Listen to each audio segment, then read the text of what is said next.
Hi, I'm Pattu from freefincal, and in this video, let's talk about what is a mutual fund Sidepocket, uh, when does it come into play, and how does it work, what it means for investors in the form of a frequently asked question type kind of post. I wrote this Jan 26th, and today I followed it up by another post on what the debt fund investors should do in the aftermath of the Vodafone Idea bond downgrade. So please look at the FAQ video, this video, read the article, and then get to what to do. Post. I'm not very keen on making a video on this. I've already pretty much said what I have to say. Alright, so let's get to this FAQ.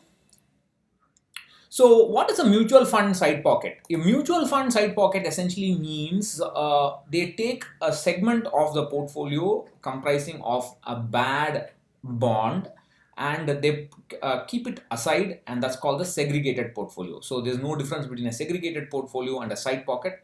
Both of them are the same. So once the side pocket is created, you will have two mutual funds. You will have the main portfolio, and then you will have so for example, now you will now have Franklin Ultra Short Bond Fund, and then you will have Franklin Ultra Short Bond Fund segregated portfolio. So there will be two funds, and the segregated portion will have only the bad bonds. The segregated portion will be completely locked. New investors cannot invest in it. Existing investors cannot pull out from it, and it will it will basically not earn any kind of it will not earn any kind of returns of to speak of. It will not have any expense ratio until there is a recovery. Once there is a recovery, the AMC can charge a nominal expense ratio, and then they will convert the money into cash. They will dissolve the segregated portfolio and distribute the money to investors on a pro rata basis, that is proportional to the amount that we originally held. That is the basis they will use it. So when is the side pocket created? The side pocket is created whenever a bond becomes lower than triple B rating or lower than investment grade. A side pocket is created so essentially it means that the bond has become practically junk. Future interest rate payments either have not come or from the bond issuer, or they have actually or they are going to be, it's going to be very difficult for the bond issuer to pay it. And under such circumstances, the rating agencies will downgrade the bond to below investment grade, and then the SEBI rules permit a mutual fund holding such bonds to create such a side pocket. Now, initially, SEBI circular said that whenever there is a credit event, whenever there is a bond downgrade, for example, if something rated A becomes triple B, there will be a significant jump in the NAV. When that happens, mutual funds had the freedom to create a segregated portfolio. In fact, some people, I think one AMC has done this already, I think, after the rules came in.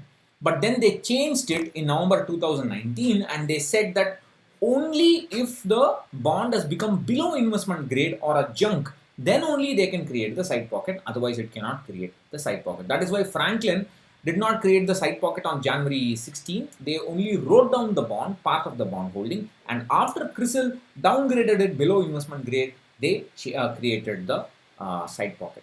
Why is it created? See, what happens is if the side pocket is not created and people get scared because of the fall and they start pulling out money from the fund, the weight, suppose initially the fund manager had got 5% exposure to the bad bonds. When people pull out money, quickly the weight to that 5% will become 7%, 10%, 15%, and so on. So the existing unit holders who have not pulled out will be exposed to more will have more exposure to the bad bonds, and therefore to protect existing investors and also to prevent new investors from investing in a fund that has fallen down in terms like a speculative investing. In order to prevent such speculative investing, they have created the side pocket.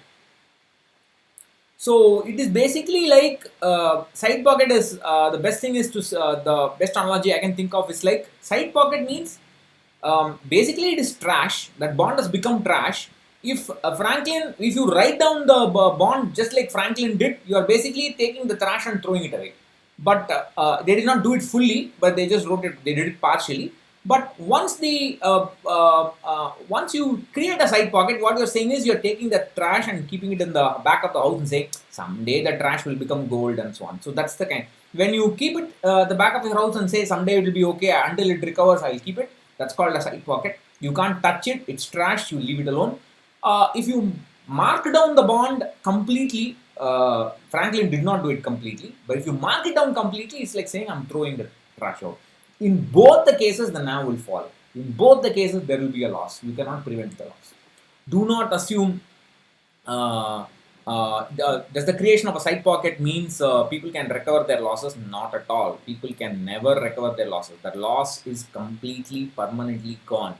It means nothing. It only means fresh purchases into the bad bonds cannot be done either by you, an existing investor, or new investors.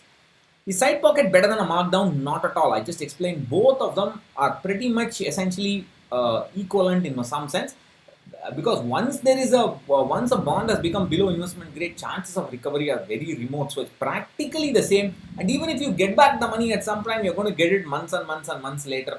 So time value of money will diminish your return. So it's pretty much equivalent in that sense. So it's very important to understand that.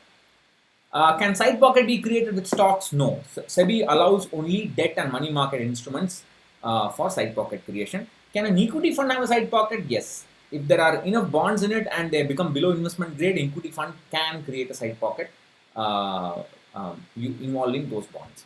Is it mandatory for an AMC to have a side pocket? No. It's their prerogative.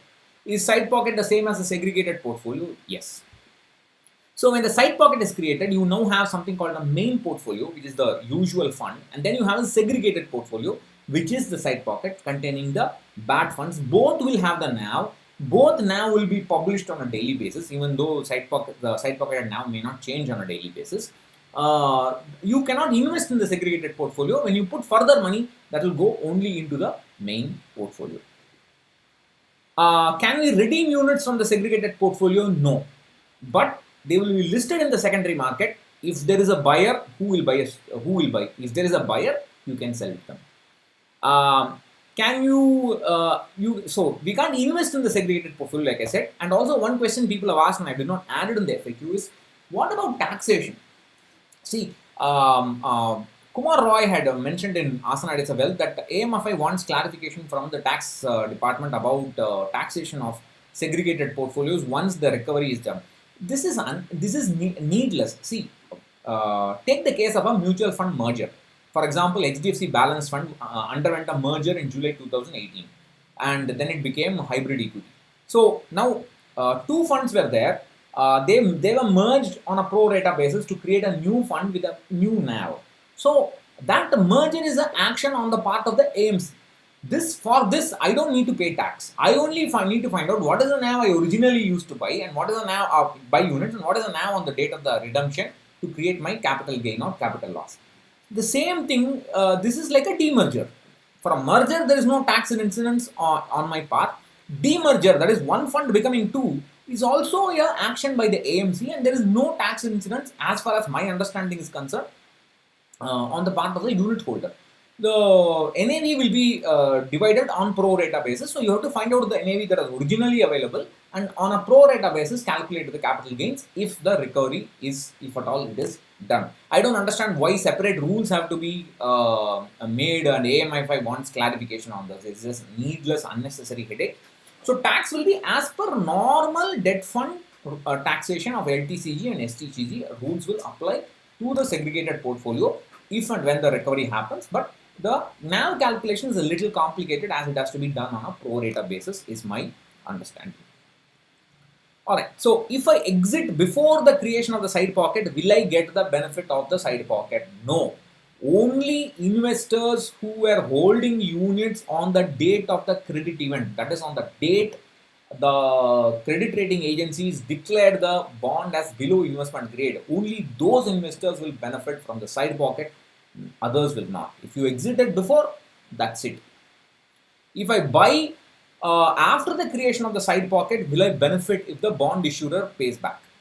No. If you buy after the creation of the side pocket, your money will go only into the main portfolio. The segregated portfolio will be segregated. It is not for you. If I buy after the fall in the NAV, but before the creation of the side pocket, will I be eligible for the side pocket? Unfortunately, yes. It is not a big deal. Unfortunately, yes, because you have lost your money and part of it will be locked away in the segregated portfolio. Basically, it's a stupid thing to invest after the fall in the NAV and but before the creation of the side pocket is completely stupid. There cannot be anything dumber than this, in my opinion. What should investors affected by Vodafone bond degrade do? I have explained this in detail in an article today.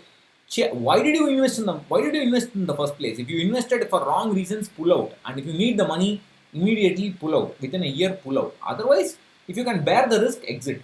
Stay on. Sorry. If you can bear the risk, hold on. But please be aware that the AMCs will continue to take credit risk in order to offset these losses. They cannot. They have no other choice. That's the problem with credit risk. Once a side pocket has been created, what are the chances of recovery? Quite remote. It doesn't even matter if there's a recovery because the recovery will happen so late in time that your returns will effectively be less than a fixed deposit. So it basically is a loss. So what happens to the side pocket? The AMC is able to recover all the dues. Like I said, it will be converted into cash and then the fund will be dissolved. All the unit holders will be paid in proportion to the units they held and the NAV will be adjusted as per the proportion. So will the side pocket have expenses? As I explained, once the recovery is done, they can charge an expense ratio, but it will not have expense ratio component associated with fund management. And so that's about it. That's the FAQ about the side pocket. If you have any other questions on the side pocket, please let me know. And like I said, watch out for my Google forms for the questions on the budget. It will be open after the budget speech starts. You can start asking your questions relevant to the budget speech. So thank you as always for watching. Please have a look at the articles and I'll catch you later. Bye-bye.